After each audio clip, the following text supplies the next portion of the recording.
I went fishing the other day with a buddy, and it kind of was a last minute thing. We had talked about doing it, but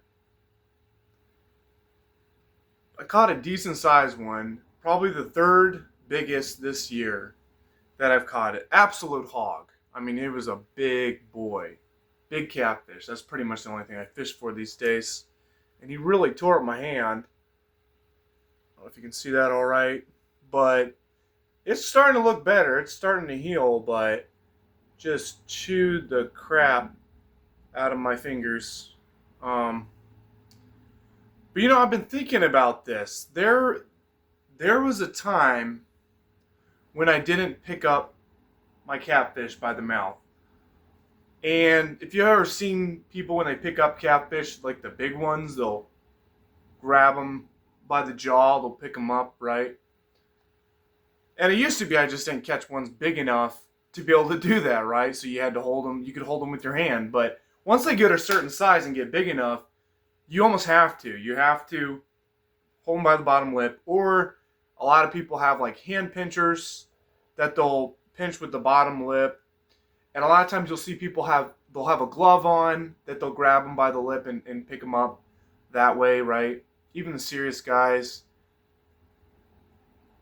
So, anyways, when I first started catching the bigger ones, I would do stuff like that. I would put something over my hand, because they got these teeth in them. They're not like human teeth. They're like small, jagged tooth patches in their mouth. And that's what they use to crush the fish, right? They crush them. And they're sharp. They won't cut deep, but they'll cut you up.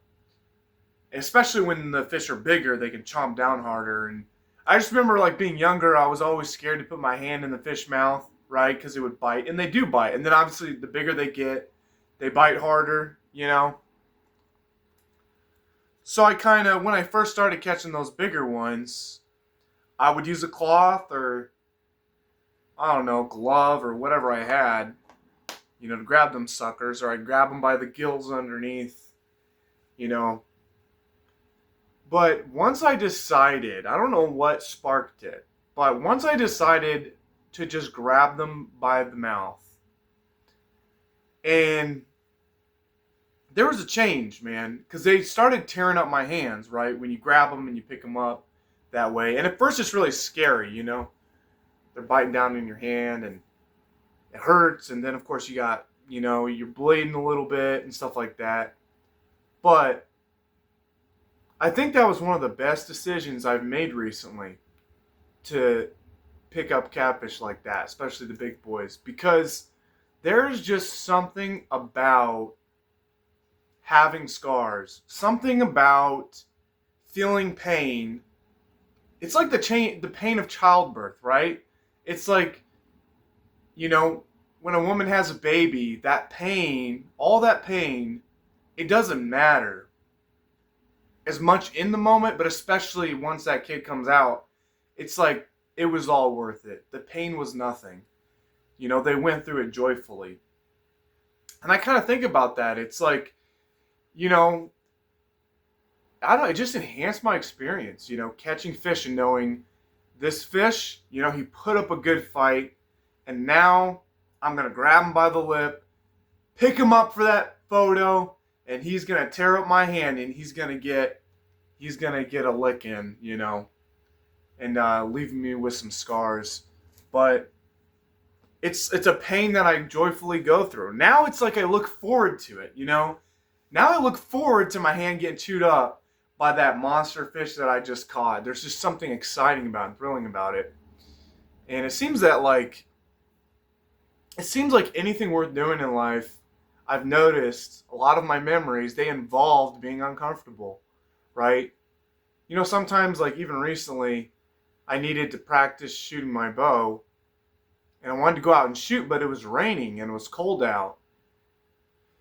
But I decided to do it anyways, and I'm telling you, it's something about the cold and the rain just made the shooting better, man.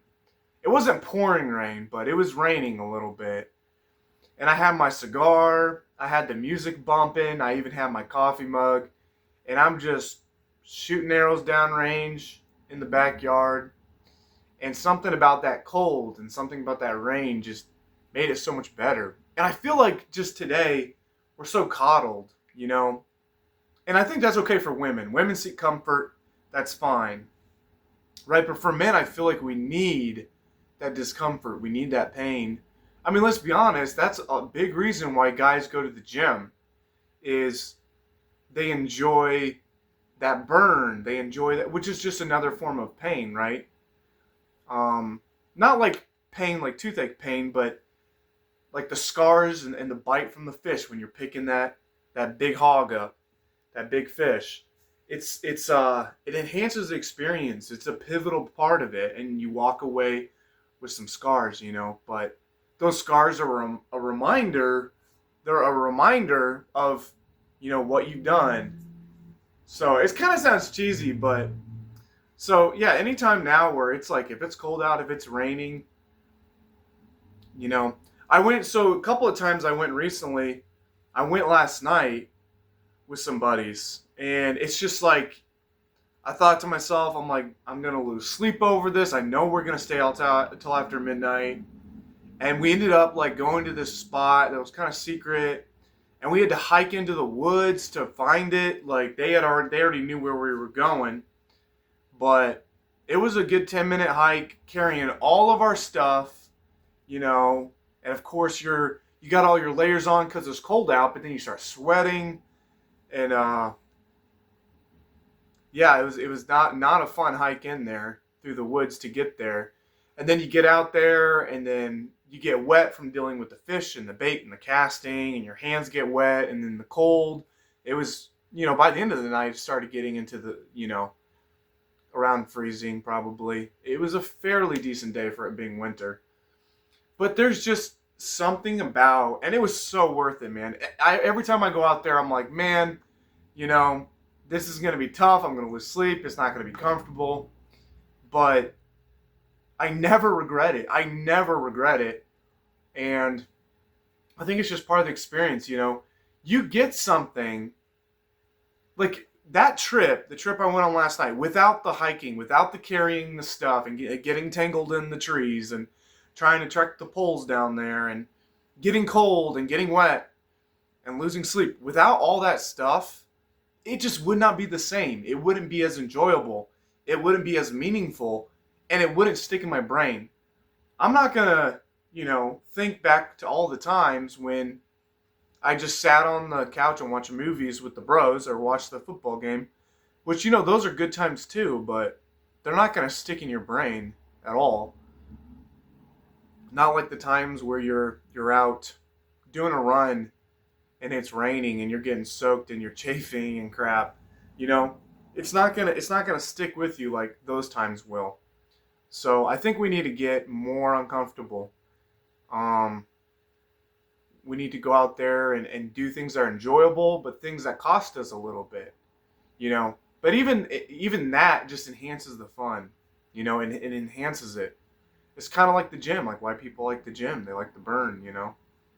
So, but anywho, passage I was reading through today, and I think I've talked about this before. It's in Ecclesiastes 2:24.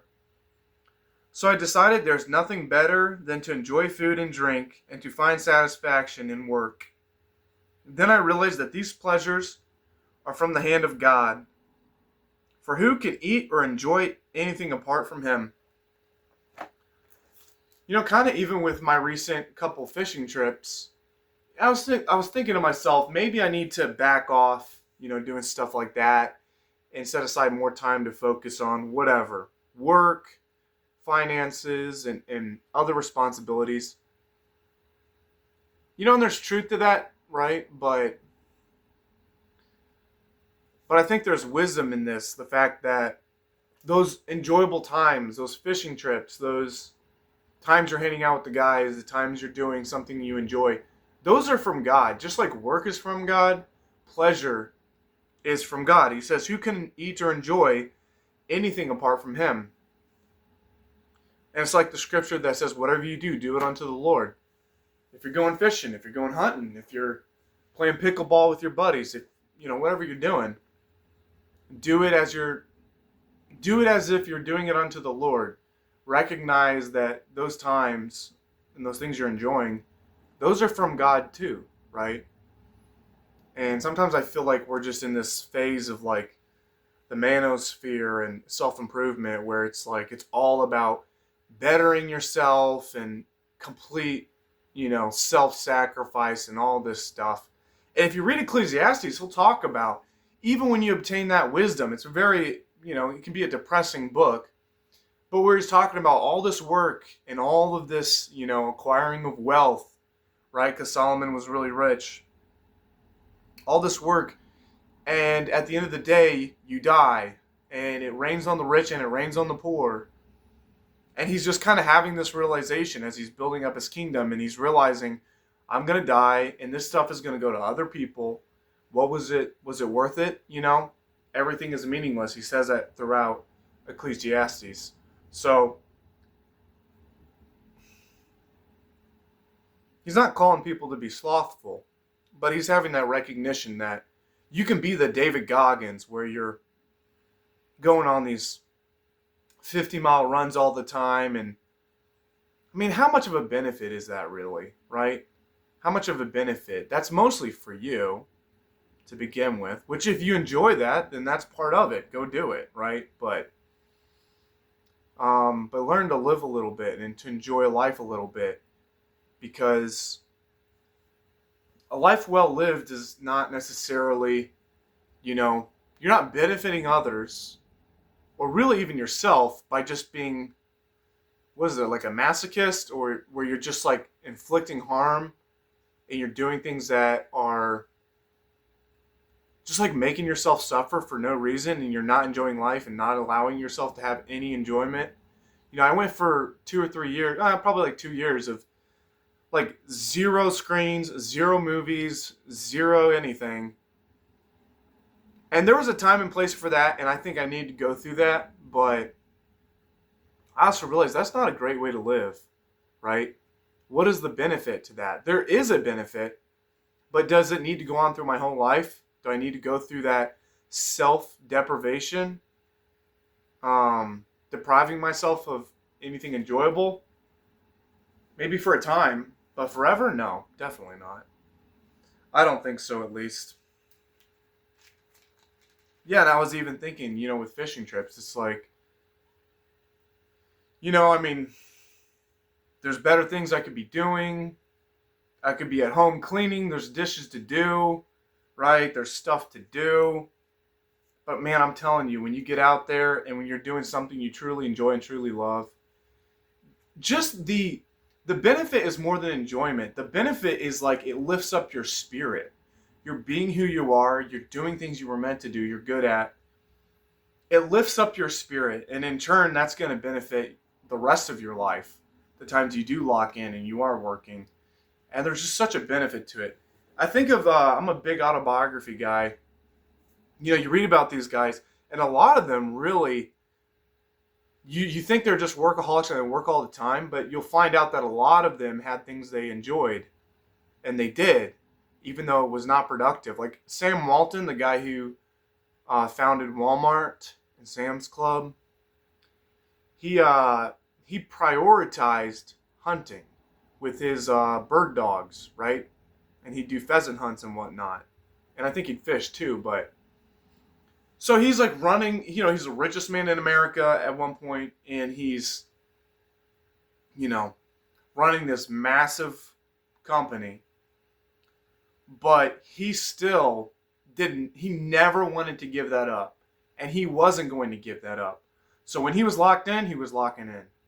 But when he wanted to hunt, when it was that pheasant season, he's taking his dogs out and he's going pheasant hunting. And I think he liked to play tennis too, so he'd play tennis for a long time, right? And that never left. He always did that, right? So it's like, what's your excuse, right? Are you the richest man in America? Are you making this massive company that's going to affect the way the world works forever and still is? Are you doing that? Because unless you're doing that and more, what's your excuse? Sam Walton could afford to do it. He could afford to enjoy his hobbies and his pleasures throughout all of that. What's your excuse? Like, oh, you're too good for that? You're going to focus and be locked in? It's like, well, you're not going to probably touch what he's done or come close to it. So, what's the point of depriving yourself, right? He didn't. Why do you need to? Unless you have bigger goals and you're going to do things that are even bigger than he did. And same, like, even with Solomon, like, right? Are you going to be the wisest and richest man in the land? So, Solomon saw the value in it. Sam Walton saw the value in it. A lot of these other guys saw the value in it. So, why? Who are you to say that, oh, there's no room for that? I really get frustrated at all these gurus that are on these podcasts, just constantly telling you stuff like that, especially to men. You got these like military guys, and I don't really watch like Jocko Willink or whatever his name is, and I enjoy David Goggins, but like guys like that are just like, oh, you gotta just deprive yourself of all joy and just be a man, and that's part of being a man is having no fun and just doing this and that. It's like, dude, shut up, bro. Shut up, man. We've got enough of that message going around, right? And I would argue that, the results are not going to be what they promise with you doing that. So, and we know they're not wiser than Solomon, right? So, you going to say that Solomon's wrong on this? I don't think he is. So, but it's like a subtle lie. It's a subtle lie that a lot of guys get, right? You need to step up. You need to do this. Men aren't supposed to have fun. They're just supposed to earn money and provide for their family, and that's all that matters. I think even, I don't know if Charlie Kirk talked like that, but I've definitely heard him say things like that before, and I like a lot of the stuff that he says, but I've definitely heard things like that coming from him. I'm like, what are you talking about? Like, who are you to say that, dude? That's nuts. So, Ecclesiastes 7, verse 13 and 14. Accept the way God does things, for who can straighten what he has made crooked? Enjoy prosperity while you can, and when hard times strike, realize that both come from God. Remember that nothing is certain in this life.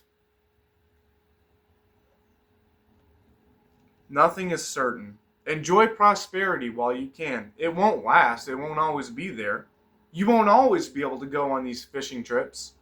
You won't always, your body, when you're older and retired, if you're thinking you're going to save up and work your whole life and then retire and be able to do this stuff, I think you're wrong. I think that you'll get there and you'll realize you've just wasted your youth and you can't do any of those things. Not anymore. Your body won't let you. So you have to enjoy it while you can, man, when you're young. The idea that you're just going to sacrifice your youth and everything so you can have a nice little nest egg at the end. I mean, if anything, you can probably trace that lie back to big government and the financial world, where it's like, earn more money for us, because they benefit from your taxes, right? So they benefit from you locking in and just earning money for them your whole life, right? So, I don't know, just something I've been thinking about, right? Do tough things, get some scars, pick that fish up by the lips, get cut up, go out when it's cold, when you're going to lose some sleep. It'll enhance the joy, it'll enhance the experience, man. You won't regret it. And just know that the good things and the bad things come from God. The good times and the bad times. So, accept the way God does things. For who can straighten what he has made crooked? You're not going to dictate how God does things, right? You can plan your life. You can have everything set up in how you think it's going to work. But life is always going to throw you curveballs, man. Life is always going to throw you curveballs. You can be locked in and not spending any free time doing stuff you want to do, but still come on hard times, right? Still face times where you're not prosperous despite all the odds. You've done everything right according to all these influencers and all these guys telling you what to do. But life is still going to punch you in the mouth. So learn to live a little bit. Learn to enjoy those times. And then get uncomfortable. Do things that, you go out of your way. Like even recently I did, my gym was offering a free training session, and I thought, well, I don't need to do a training session. That's kind of odd. I've been going to the gym for a while. But and she wasn't even like, she was like a lady in her 40s. She was real sweet, and I was thinking, I don't know what she can teach me, but I thought, I'm like, it's free. Like, what am I losing? I told her, all right, I'll do it. Let's do some cardio, some core stuff. You can teach me at that. I'm not really great at that. And we did it. And to be honest, like, I probably wouldn't do it again. It was free, right? So I probably wouldn't do it again. But, I wouldn't have known unless I had done it. I wouldn't have known. And it wasn't even the most comfortable. It was kind of like, it wasn't uncomfortable, but it was kind of odd. Like they gave me a pitch at the end for signing up, and I had to be like, no, I'm not going to do that. I just did this because it was free, and she understood. And she was really cool with that. She knew even ahead of time that I wasn't planning on signing up. But it was an experience. It was just like, when your buddies hit you up and you're like, hey, we're going fishing tonight. I know it's 20 degrees out. It's going to be cold. It's like, you know what, dude, I'm going to do it.